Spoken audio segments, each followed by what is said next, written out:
At 3-3, of course, some things are not going right for Boston College. On today's show, I'm going to give you 3 guys that need to have a bigger second half of the season. You are Locked On Boston College, your daily podcast on the Boston College Eagles, part of the Locked On Podcast Network, your team every day.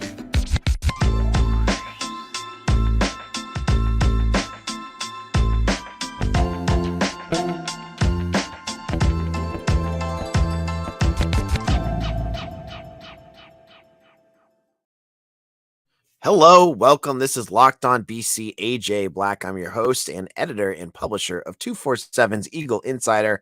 Today's episode is brought to you by Jase Medical. Empower yourself when you purchase a Jase case, providing you with a personal supply of 5 antibiotics that treat 50-plus infections. Get yours today at jasemedical.com. That's JASE medical.com.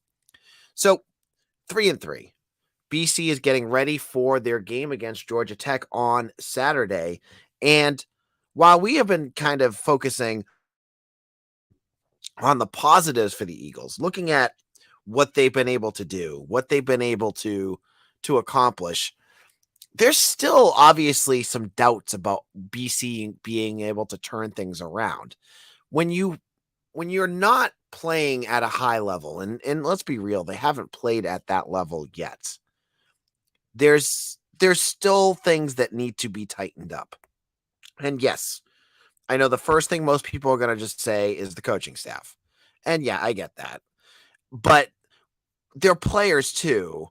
And, you know, when you're looking at what positions and what players are not getting to that level of what they need to be to make BC successful, there's a few names that stand up. And now, I am not saying these players are bad. I'm not saying that they've had bad seasons. I'm saying they just need to elevate, because if you listen to Jeff Hafley on Monday, and again, we're not at practice, you have to kind of take his word. You know, he's saying that they're going to get this, you know, both specific areas of this game to another level. So, you know, you can be very skeptical about that. I totally get it. But let's talk about that. Now, the first player that I think needs to have a stronger second half is Donovan ARaku. Now, Donovan is the highest rated defender, so you'd be thinking to yourself, like, okay, what's up with that? Well, Donovan has only 9 pressures this year. He has 1 sack. He had 8.5 last year. He has 6 pass hurries, no batted balls, 16 tackles. So his pass rush has dipped to 70.9 on Pro Football Focus. That is a big drop from last year when he had a 74.3. So you went from 8 sacks to 1 sack right now. And you were hoping that going into the season that he was going to take that next step up and be one of the best pass rushers in the ACC. It hasn't happened yet. And, you know, if you're listening to what Hafley says, and again, grain of salt, right? Some of it's scheme. You're playing teams like Holy Cross, who were just getting the ball out as fast as humanly possible. Same thing with NIU, who weren't really throwing the ball at all. Obviously, the same with Army. You have 3 games out of the 6 that he didn't have a chance to really do much of anything. And when he played against Army, I believe he had a very good score. Yeah, he had 73. It's his 3rd highest score of the season. So Hafley has said that he wants to unleash ARaku, putting schemes together that are going to get him more in the zone that we saw against Virginia when he had 6 pressures, which is double the amount that he had the entire season. He had 3 other pressures the entire season. He had 6 against UVA. Now, I don't expect him to do that against some of these teams. Even Georgia Tech has a good offensive line. But ARaku, when this defense needs somebody. They need someone to be a game changer, because we're going to get into that stat in the second segment. When you look at what this defense has not been able to do, It's those big explosive plays. And we thought it would be ARaku. We thought it would be, he'd be the guy that would really be the catalyst. And he truthfully hasn't done that yet. Now, he's going to get some opportunities. And I'm really excited to see what he can do, because you got Haynes King. Haynes King is going to be a quarterback that, you should be able to get some pressure on. I mean, Georgia Tech doesn't have a ton of sacks that they've allowed, but you got that. Same thing with, UConn and some of these other teams. You're going to get more opportunities to get sacks, but we're going to have to wait. That's going to be a big one to watch for. So he's one guy that, number one, I think, on the defense has to be ARaku. The next one is going to be Cam Arnold. Cam Arnold, when you look at his scores on Pro Football Focus, and, you wouldn't think he's having a terrible season. He's got a 63.5. It's just watching the linebackers this year. You've got Vinny DePalma, who has been solid. Vinny DePalma is solid every year. He isn't a spectacular player, but he doesn't make a ton of mistakes. He, will make his tackles when he needs to. He's just a solid player, but he's not a game changer. This year, it's his senior year for Cam Arnold. He's now been a linebacker for 3+ years. He's no longer a safety. This should be his year to step up and be a leader in that on that defense. And you just haven't seen it. You look at the Army game, there were times, especially when Army got going, that Arnold struggled. That he against that type of, misdirection, he got sucked in for a few things. His tackling in that game, he had a 27.7. Not good. Now, he has had some decent games. He had a decent game against Virginia with a 77.6 run defense, and he has 78.8 in run defense against Holy Cross. But it just doesn't seem like he's taken that next step, and that's been tough. And when I look at what Jeff Hafley has said, Jeff Hafley said on Monday that over the break, that the team watched film and the coaches watched film, and they looked to see what players are struggling or in certain schemes. Cam Arnold was one I thought about, but I don't think he'll remove him. I just don't, especially when you don't have Bryce Steele yet. You're getting guys like Sione Hala, they're kind of, drips and drabs with him right now. So Cam Arnold's my second big one. In terms of the defense, those are my two big ones. You got guys like Cheetah Salah hasn't played all that much. Nando Akpala, he's up there, but he's not a guy. Cam Horsley's been fine. Honestly, some of the secondary guys, Elijah Jones has been okay. Those two, they're supposed to be the stalwarts of the defense. I would love to see them take that next step. We'll have to wait and see if that happens.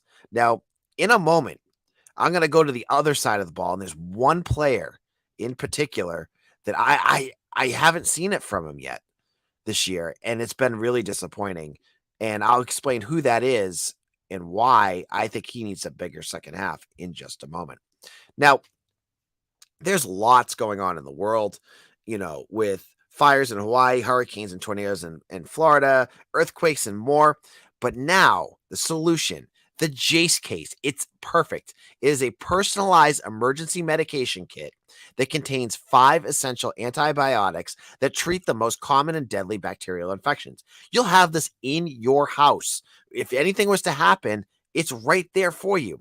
And the best part, you can customize your case and add additional life-saving medications based on your unique needs. Jase Medical now offers customizability for your Jase case with dozens of add-on medications. Choose the medications that best fit you and your family's unique needs. Now, when you buy a gift card for your family or your loved one, they can get a Jase case for themselves. So you can send it to your family and friends if you think this is something they would like. It's an awesome opportunity here.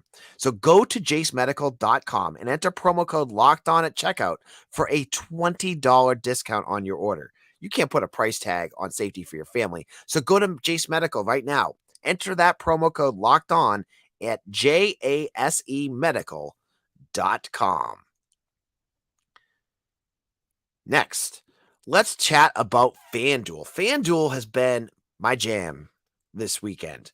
Watching, it was a bye week for BC football, so I must have watched 6, 7 college football games, and I watched a lot of NFL football games. And right now, you can use FanDuel as you're watching, with new customers getting $200 in bonus bets guaranteed when you place a $5 bet. That's $200 in bonus bets, win or lose. If you've been thinking about joining FanDuel, there's no better time to get in on the action. The app is so easy to use. There's a wide range of betting options, including, spreads, player props. So player props is a great one. I've been digging the Phillies. Watching their stadium has been nuts during the playoffs. And so yesterday I was like, I think Bryce Harper might hit a home run. Put a little wager there to hit a home run. One, boom.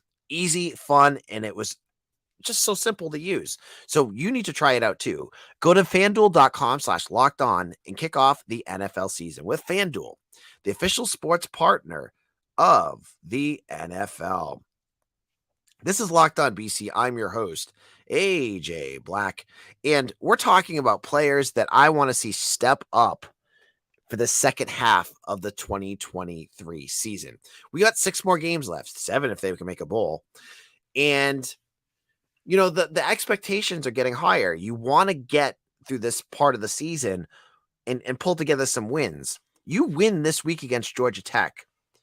There's a potential that BC could pull, and obviously a step at a time with this program, right? But you win this week, you get UConn next week. You're looking at 4 wins in a row. It potentially, right? Again, potential. Then after that, I think it's Virginia Tech. You're looking at maybe having a nice little run here that could get some momentum for your program. We just gave 2 players on defense that I said need to step up and have bigger second halves. Now I want to look at the offense, and I'm going to talk about a player that Jeff Hafley talked about yesterday, and one that Mitch, myself, all you folks have brought up a lot, and that's George Takis. If there's one player that has had a disappointing first 6 games in the passing game, it's been George Takis. He has 4 drops. He leads the team in drops with 4, and it seems a lot more than that. But according to Pro Football Focus, it's 4 drops. He has 6 catches. So he has 6 catches and 4 drops for your starting tight end. Not a good ratio. He needs to have a bigger second half. Now, if you talk to the coaching staff about Takis, they will point out, and Mitch, when he does his game films, says the same thing. He's excellent at run block. He is a very, very good run blocker. So it's not fair to trash him as a player in general, because when you get your running game going, like you did with Garwo and Castellanos last game, Takis is a major factor in that. So he's done a nice job there. That's why I said specifically in the pass game, he's been a complete non-factor. In fact, he's been more of a hindrance. So I hope, again, cross your fingers on this, that the staff, when they say that they looked at things over the break, they said, Hafley said that they're going to try to get the ball more to Takis, which gets a lot of snarky response on social media because they're like, oh no, that means more drops. But it's true. You need to get your tight end involved. If you have, as Castellanos said it too when he had his part of the press conference, having him go out in the seam and catch little dump passes could be a very good addition to this offense. It's not there right now. And it's something a lot of teams just do. And they did it last year with Takis in general. He was a pretty decent, and when he wasn't completely banged up, he was a pretty decent pass catcher last year for his first year being in that role. He's just fallen off a cliff. I would love to see what he can do. To see, like, if he's, maybe he's just more of a rhythm guy. Like, if you're only getting, a handful of options every game, he's been thrown at, trying to pull up the numbers here. 15 times targets? I lost his targets. Sorry. Anyways, he's been targeted 6 times. Sorry. He has 6 catches, 6 targets, 14. Am I going crazy? No, he's had 14 targets, 5 receptions. My goodness, AJ. Read the dang numbers, okay? 14 receptions, 14 targets, 5 receptions. Not good. So that's one thing. So those are my 3 players. Are there any that you think haven't stepped up enough? Maybe you think Jaden Williams, but I don't even think he's going to play a big role. Are there other players that you like to see? Maybe the secondary. Those are 3 guys I put on here, I think, that need to step up because I know that the 3 of them have more in them. It's not like asking, and I'm not going to bash the kid, but like John Pupil, right? I could put him on this list, but he's an Ivy League transfer. Like, I can't ask him to become the next Troy Polamalu here because he's not. He's John Pupil. Like, he's what he is. Like, that's what the staff put him out there for, right? Takis, ARaku, Cam Arnold, I think there's more in all 3 of them to step up in the second half. Now, I want to hear what you guys have to say. Leave that in the comment section. Let me hear what you have to think about. Now, the other piece I wanted to talk about when I was getting into things that need to improve was one specific stat. Now, there's a bunch of different things. You could look at penalties. We've beaten that horse to death. And to be honest, Hafley said it on Monday. I think they have 5 penalties against Army and like 3 against UVA. They're doing fine. I feel like that was a blip. It looks like that is something that's been a problem that they've solved. Drops, sure, maybe they need to get a little better. The thing that I stress that they have not done enough is cause turnovers. They have 6 turnovers the entire season right now. They're in the, I think, 100 and something in terms of their overall rating in terms of turnovers caused. A lot of turnovers can be luck. But I was listening to something. I was listening, and I forget who I heard him say it. Maybe it was Hafley that said it. That when you're in man coverage, you're less likely to cause an interception than if you're in zone coverage. And he has said that they've been using more zone coverage lately to try to cause more interceptions. So I'm interested to see if that thought has crossed his mind in terms of like how he's going to address it. It just is something that we need to see more of. Haynes King has got six interceptions this year.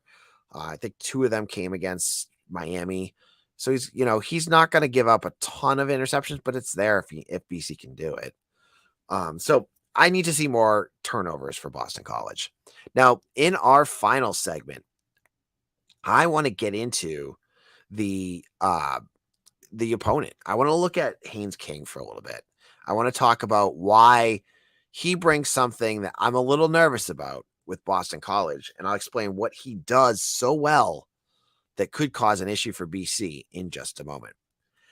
Passion, drive, and patience. What brings the winning trophy is also what keeps your ride or die alive. eBay Motors has everything you need to maintain your vehicle and level it up to peak performance. From superchargers, roof racks, exhaust kits, LED headlights, and more. Whether you're into speed, power, or style, eBay Motors has got you covered. With over 122 million parts for your number one ride or die, you'll always find exactly what you're looking for. And with eBay's guaranteed fit, your part is guaranteed to fit your ride every time or your money back. Because with eBay Motors, you're burning rubber, not cash. With all the parts you need at the prices you want, it's easy to turn your car into the MVP and bring home that win. Keep your ride or die alive at ebaymotors.com. Eligible items only. Exclusions apply. eBay guaranteed fit, only available to U.S. customers. This is Locked On BC. I'm your host, AJ Black. On Friday's show, we'll have Mitch on. Mitch and I are going back and forth about Saturday's game. And we've been talking about who we think is going to win. And neither of us have been able to set down what our prediction is going to be yet. You're going to want to hear it on Friday's show. So make sure you're subscribed to Locked On BC wherever you get your podcast or on YouTube. And if you're on YouTube right now, do me a huge favor and hit that like button, okay? Now, Georgia Tech is a very interesting team. When I was talking to Mitch about Mitchell Wolf. Sorry, I keep talking about him, and hopefully you guys know who I'm talking about. But Mitch is one of our staff writers at Eagle Insider. He does a lot of game analysis. And when he looked at Georgia Tech, he kept saying, Haynes King has a lot of numbers, but he doesn't do what killed you with Louisville. Louisville took the top off your defense and just torched you deep over and over again. Georgia Tech is not as fast, and they throw the ball quick. They get the ball out quick and try to just get the ball out of Haynes King's hands as fast as humanly possible.